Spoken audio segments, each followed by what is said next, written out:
ಸುವಾರ್ತೆ. ಸುವಾರ್ತೆ ಯಾರು? ಸುವಾರ್ತೆ ಯೇಸು. ಹಲ್ಲೆಲೂಯಾ. ಸುವಾರ್ತೆ ಯೇಸು. ಯೇಸು ಈ ಲೋಕಕ್ಕೆ ನಮಗಾಗಿ ನಮ್ಮ ಅಪರಾಧಗಳು, ನಮ್ಮ ಪಾಪಗಳು, ನಾವು ಮಾಡಿದ ತಪ್ಪುಗಳಿಗೆ ಆತನು ತನ್ನ ದೇಹದ ಮೇಲೆ ಹೊತ್ತುಕೊಂಡು ನಮಗಾಗಿ ನಮ್ಮ ಒಂದು ಲೆಕ್ಕಕ್ಕೆ ಬರಬೇಕಾದಂತ ತಪ್ಪುಗಳನ್ನ, ನಮ್ಮ ಲೆಕ್ಕಕ್ಕೆ ಬರಬೇಕಾದದನ್ನ ಯೇಸು ತನ್ನ ಮೇಲೆ ಹೊತ್ತುಕೊಂಡು ನಮ್ಮನ್ನು ಬಿಡುಗಡೆ ಮಾಡಿದ್ದಾರೆ. ನಾವು ಅನೇಕ ಸಾರಿ ಇದನ್ನ ವಾಕ್ಯದಿಂದ ನಿಮಗೆ ತಿಳಿಸಿದ್ದೇನೆ. ಇದಕ್ಕೆ ಸುವಾರ್ತೆ ಅಂತ ಕರೀತಾರೆ. ಏನ್ ಕರೀತಾರೆ ಹೇಳ್ರಿ? ಸುವಾರ್ತೆ. ಈ ಸುವಾರ್ತೆ ನಮಗೇನ್ ಮಾಡ್ತದೆ ಗೊತ್ತಾ? ಪಾಪದಿಂದ ಹೊಸ ಜೀವನಕ್ಕೆ ನಡೆಸ್ತಾರೆ. ಹಲ್ಲೆಲೂಯಾ. ನಮ್ ಲೆಕ್ಕಕ್ಕೆ ಬಂದಿದ್ದ ತಪ್ಪನ್ನ, ನಮ್ ಲೆಕ್ಕಕ್ಕೆ ಬಂದಿದ್ದ ಮರಣವನ್ನ, ನಮ್ ಲೆಕ್ಕಕ್ಕೆ ಬಂದಿದ್ದ ಎಲ್ಲಾ ಒಂದು ಬೈಬಲ್ ಹೇಳ್ತಾರೆ, ನಿಮ್ಮ ಮೇಲೆ ಬರಬೇಕಾದಂತ ಸೈತಾನ ಏನ್ ಮಾಡಿದಂತೆ ಆಜ್ಞಾಪೂರ್ವಕವಾದ ಪತ್ರವನ್ನು ನಿಮ್ಮ ಮೇಲೆ ಹಾಕಿದಂತೆ. ಆಜ್ಞಾಪೂರ್ವಕ ಪತ್ರ ಅಂದ್ರೆ ಏನ್ ಗೊತ್ತಾ? ನೀವ್ ಮಾಡಿದ ಎಲ್ಲ ತಪ್ಪು ನಿಮಗ್ ಗೊತ್ತಿಲ್ಲಕ್ಕಿನ ಅಷ್ಟು ತಪ್ಪು ನಾವು ಮಾಡಿದೆವು. ಎಲ್ಲರೂ ಯಾರು ಇದರಲ್ಲಿ ಇದಲ್ಲ, ಎಲ್ಲರೂ ಮಾಡಿದೆವು. ಅದ್ರ ಲಿಸ್ಟು ಎಷ್ಟದ ನನಗೆ ಗೊತ್ತಿಲ್ಲ. ಹಲ್ಲೆಲೂಯಾ. ಆಮೇಲೆ ಎಲ್ಲರ ಲಿಸ್ಟು ತನ್ನ ಶಿಲ್ಪೆ ಮೇಲೆ ಏಸಪ್ಪ ತೆಗೆದುಕೊಂಡ. ಅರ್ಥ ಆಗ್ತದಲ್ಲ? ಆ ಲಿಸ್ಟ್ ನೋಡಿದ್ರೆ ನಮ್ ಕಣ್ಣು ತಿರುಗ್ತಾವ ಅಲ್ಲ, ತಿರುಗ್ಬೋದು. ಯಾಕಂದ್ರೆ ಅಷ್ಟು ತಪ್ಪುಗಳನ್ನು ನಾವು ಮಾಡಿದ್ವಿ. ನಮಗೆ ಗೊತ್ತಿಲ್ಲದಷ್ಟು ತಪ್ಪುಗಳು ಒಂದ್ಸಾರಿ ನಮಗೆ ಯೋಚನೆಗೆ ಬರಲ್ಲ. ಅಷ್ಟು ತಪ್ಪುಗಳನ್ನು ನಾವು ಮಾಡಿದ್ದೇವೆ. ಯಾವಾಗ?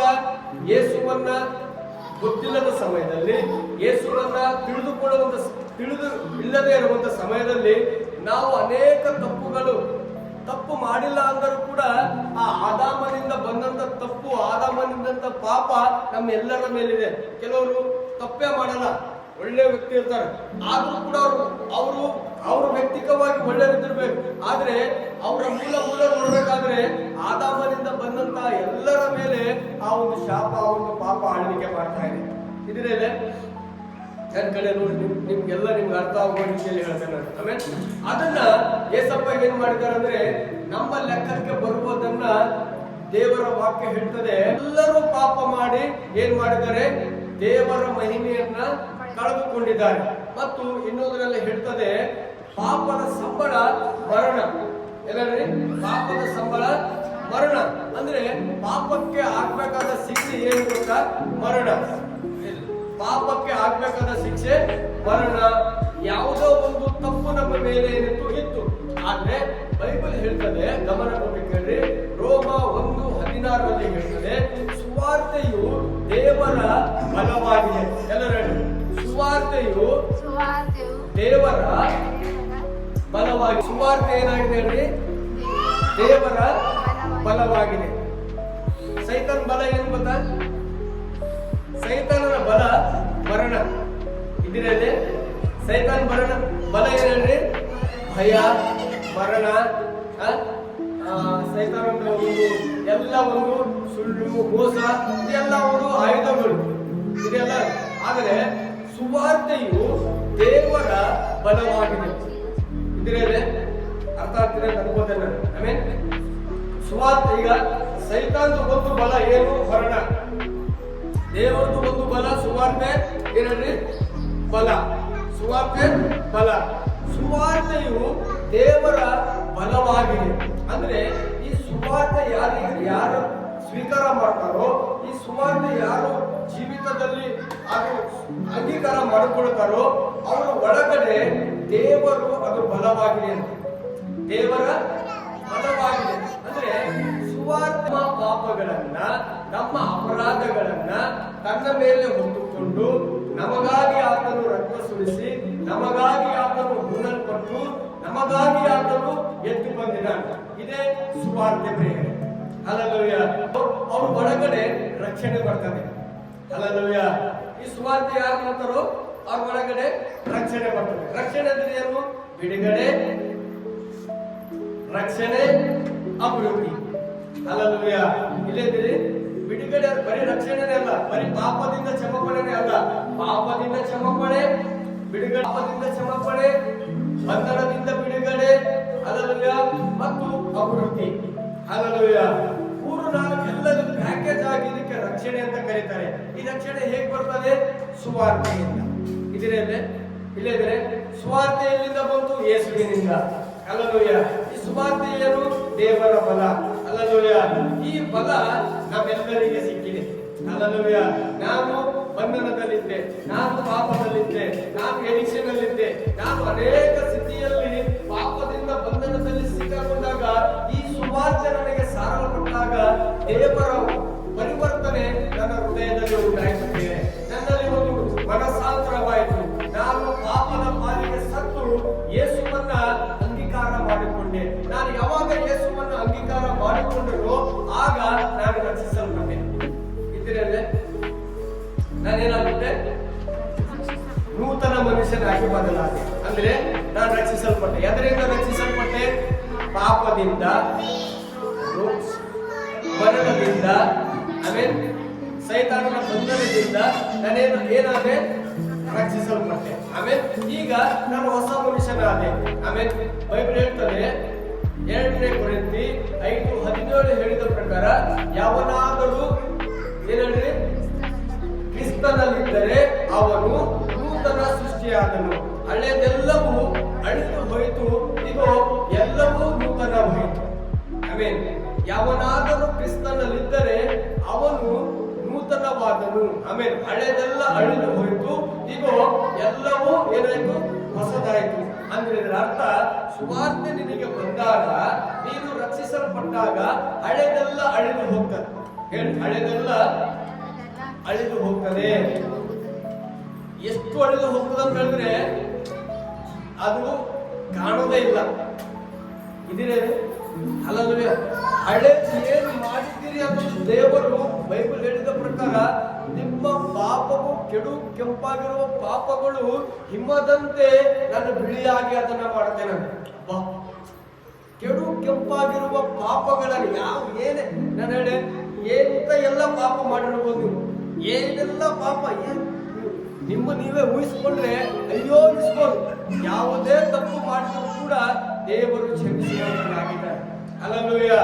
ಸುವಾರ್ತೆಗೆ ಎಷ್ಟು ಬಲ ಇದೆ ಅಂದ್ರೆ ನೀನು ಯಾವುದೇ ತಪ್ಪು ಮಾಡಿದ್ರು ಕೂಡ ಅದರಿಂದ ಹೊರಗಡೆ ತರುವಂತ ಬಲ ಸುವಾರ್ತೆಗಿದೆ ಬೇರೆ. ಅದಕ್ಕೆ ದೇವರ ಬಲ ಎಂಬುದಾಗಿ ಕರೀತಾರೆ. Hallelujah, hallelujah.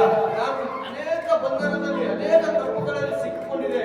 ಆದ್ರೆ ಸುವಾರ್ತೆ ಬೆಳಕು, ಆ ಸುವಾರ್ತೆ ನನಗೆ ಬಂದಾಗ ನನ್ನ ಬಿಡುಗಡೆ ಆಗಿದೆ. ಹಲ್ಲೆಲೂಯಾ. ಆ ಸುವಾರ್ತೆ ನಿಮಗೂ ಕೂಡ ಬರ್ತಾ ಇದೆ. ಹಲ್ಲೆಲೂಯಾ. ಆ ಸುವಾರ್ತೆ ಏನಾಯ್ತು? ಸುವಾರ್ತೆ ಬಂದ ಮೇಲೆ ನನ್ನ ಜೀವಿತ ಬದಲಾಯಿತು. ಹಲ್ಲೆಲೂಯಾ. ಪಾಪದ ಜೀವಿತ ಹೋಯ್ತು ಮತ್ತು ಕೆಟ್ಟ ಜೀವಿತ ಹೋಯ್ತು. ನನ್ನ ಜೀವಿತ ಏನಾಯ್ತು? ಒಂದು ಹೊಸ ಮನುಷ್ಯನಾಗಿ ನಾನು ದೇವರ ವಾಕ್ಯದಂತೆ ನಾನು ನಡೆಯೋದಕ್ಕೆ ಪ್ರಾರಂಭ ಮಾಡಿದೆ. ಹಲ್ಲೆಲೂಯಾ. ಈಗ ಎರಡನೇದಾಗಿ ಸುವಾರ್ತೆ ಬಂದಾದ ಮೇಲೆ ರಕ್ಷಣೆ ಆಯ್ತು, ಬಿಡುಗಡೆ. ಎಲ್ಲರೂ ಬಿಡುಗಡೆ, ಎಲ್ಲರೂ ಬಿಡುಗಡೆ, ಬಿಡುಗಡೆ, ಬಿಡುಗಡೆ, ಎಲ್ಲರೂ ಬಿಡುಗಡೆ. ಈಗ ಯಾರೆಲ್ಲ ಬಲ ಕೊಟ್ಟ, ಅದು ಏನು ಬಲ ಅಂತ ನಿಮಗೆ ಹೇಳ್ತೇನೆ. ಎಲ್ಲರೂ ಕೂಡ ಗಮನ ಕೊಟ್ಟು ಕೇಳಿ. ತಪ್ಪು ಮಾಡಬಾರ್ದಂತ ವಿಚಾರ ಮಾಡಿಕೊಂಡು ಕೂಡ ಮತ್ತೆ ತಪ್ಪು ಮಾಡ್ತಾರೆ. ಯಾಕೆ? ಬಲ ಸಾಕಾಗಲಿಲ್ಲ. ಇಲ್ಲದ್ರಿ ಎಲ್ಲ ಬೇಕೇಳಿ. ದೇವರ ಬಲ ಬೇಕಾ? ಬೇಕಾ? ತಪ್ಪು ಎಲ್ಲರೂ ಮಾಡ್ತಾರೆ. ಆದ್ರೆ ಹೊರಗಡೆ ಬರುವುದೇ ಒಂದು ಮಾರ್ಗ ಬೇರೆ. ಅದೇ ಒಂದು ಜೀವಿತ, ಹೊಸ ಜೀವಿತ. ಹಲ್ಲೆಲೂಯಾ. ದೇವರು ಹಳೆದನ್ನ ನೋಡಲ್ಲ, ಹೊಸದನ್ನ ದೇವರು ನೋಡುವಂತನಾಗಿದೆ. ನೀನು ಹಿಂದೆ ಏನು ಮಾಡಿದ ಅಂತ ದೇವರು ಕೇಳಲ್ಲ.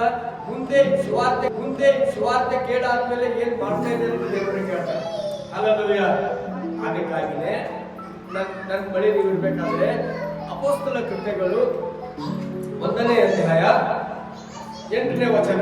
ಎಲ್ಲರೂ ಬಹಳ ಜಾಗ್ರತೆಯಿಂದ ಕೇಳಬೇಕು. ಅಪೊಸ್ತಲ ಕೃತ್ಯಗಳು 1ನೇ ಅಧ್ಯಾಯ 8ನೇ ವಚನ. ಜೋರಾಗಿ ಸಿಸ್ಟರ್ ಮೈಕ್ ತಗೊಳ್ಳಿ.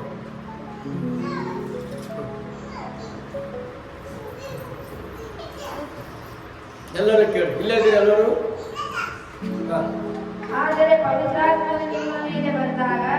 ಆದರೂ ಪವಿತ್ರಾತ್ಮನು ನಿಮ್ಮ ಮೇಲೆ ಬಂದಾಗ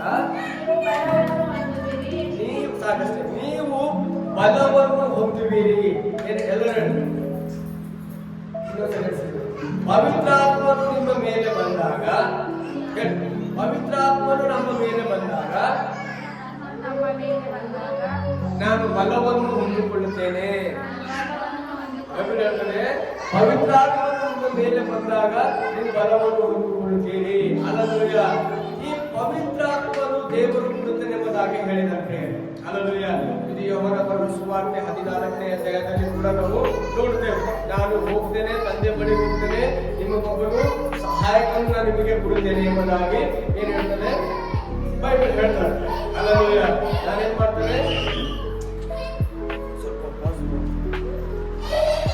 ಆಯ್ತಾ ಮುಗಿತಾ ಇಲ್ಲ, ಇದರ ಮೇಲೆ ನಾವು ಕಟ್ಟಲ್ಪಡಬೇಕು, ನಾವು ನಡೆಸಲ್ಪಡಬೇಕು, ನಾವು ಸತ್ಯದಲ್ಲಿ ನಡಿಬೇಕು, ನಾವು ದೇವರ ವಾಕ್ಯದಂತೆ ನಡಿಬೇಕಂದ್ರೆ ನಮಗೆ ಒಂದು ಬಲ ಬೇಕು. ಏನ್ ಬೇಕಲ್ರಿ? ಬಲ ಬೇಕು. ಬಲ ಬೇಕೇ ಬೇಡ? ಬಲ ಬೇಕಲ್ಲ. ಪಾಪದಿಂದ ಈಗ ಸುವಾರ್ತೆ ಪಾಪ ಹೃದಯ ಪರಿವರ್ತನೆ ಆಗ್ಯದ. ಏನಂತ? ನಾನು ಒಳ್ಳೆಯವನ್ನ ಆಗ್ಬೇಕಪ್ಪ, ನಾನು ಇಲ್ಲೇ ಇರಲ್ಲ, ನಾನು ಒಳ್ಳೆಯವನ್ನ ಆಗ್ಬೇಕಪ್ಪ, ನಾನು ಸುಳ್ಳು ಹೇಳ್ಬಾರ್ದಪ್ಪ, ನಾನು ಪಾಪ ಮಾಡಬಾರ್ದಪ್ಪ. ಹೃದಯಕ್ಕೆ ಮನಸ್ಸಿಗೆ ಇದಿರೇ. ಆದ್ರೆ ಇದನ್ನ ಬಿಡಕ್ಕೆ ಏನ್ ಬೇಕೇಳ್ರಿ? ಬಲ ಬೇಕು. ಸುಮ್ಮನೆ ಆಗ್ತದ? ಹಲ್ಲೆಲೂಯಾ. ಹೃದಯ ಯೇಸುವಿನ ವಾಕ್ಯ ನಮಗೆ ಬಂದ್ಮೇಲೆ ಏನಾಯ್ತು? ಪರಿವರ್ತನೆ ಆಯ್ತು. ಏನ್ ಪರಿವರ್ತನೆ? ಇದನ್ನ ಮಾಡಬಾರ್ದು, ಇದನ್ನ ನಾವು ಇದರಿಂದ ತಪ್ಪಿಂದ ಹೊರಗಡೆ ಬರಬೇಕು, ಇದು ತಪ್ಪು, ಏಸಪ್ಪನ ನಾನು ಹೊಸ ಮನುಷ್ಯನಾಗಿ ಜೀವಿಸ್ಬೇಕನ್ನೋದು ಒಂದು ಏನಾಯ್ತು? ಒಂದು ಮನಸಾಂತರವಾಯ್ತು. ಈಗ ಹೊಸ ಜೀವಿತವನ್ನು ಜೀವಿಸೋದಕ್ಕೆ ಬಲ ಬೇಕು. ಏನ್ ಬೇಕಲ್ರಿ? ಬಲ ಬೇಕು. ಸುಳ್ಳು ಹೇಳೋ ವ್ಯಕ್ತಿಗೆ ಸುಳ್ಳು ಹೇಳ್ಬೇಡ ಅಂದ್ರೆ ಅವನಿಗೆ ಸುಳ್ಳು ಸತ್ಯ ಹೇಳುವಂತ ಬಲ ಬೇಕೇ ಬೇಡ? ಭಯ ಪಡುವಂತ ವ್ಯಕ್ತಿಗೆ ಧೈರ್ಯ ಬೇಕಂದ್ರೆ ಅವನಿಗೆ ಬಲ ಬೇಕೇ ಬೇಡ? ಪಾಪ ಮಾಡೋ ವ್ಯಕ್ತಿಗೆ ಪಾಪ ಮಾಡದೇ ಇದ್ದಾಗ ಅವನಿಗೆ ಬಲ ಬೇಕೇ ಬೇಡ? ನನಗೆ ಸಿಗರೇಟ್ಸ್ ಅಡಿಕ್ಷನ್ ಇತ್ತು, ನನಗೆ ನಾನು ಏನೋ ಸೇರ್ಬಾರ್ದಂತ ಅನ್ಕೊಳ್ತಾ ಇದ್ದೆ, ಆದ್ರೂ ಮತ್ತೆ ನನಗೆ ಬಲ ಸಾಕಾಗ್ತಿಲ್ಲ, ನಾನು ಸೇರ್ತಿದ್ದೆ. ಅರ್ಥ ಆಗ್ತದೆ ನಿಮಗೆ? ಯಾವಾಗ ಆ ಬಲ ಸಿಕ್ತು, ನಾನು ಏನಾದೆ? ಅದರಿಂದ ಹೊರಗೆ ಬರೋದಕ್ಕೆ ಆಶೀರ್ವಾದ ದೇವರು ನನಗೆ ಬಲ ಕೊಟ್ಟ. ಅದು ಏನು ಬಲ? ನಿಮಗೆ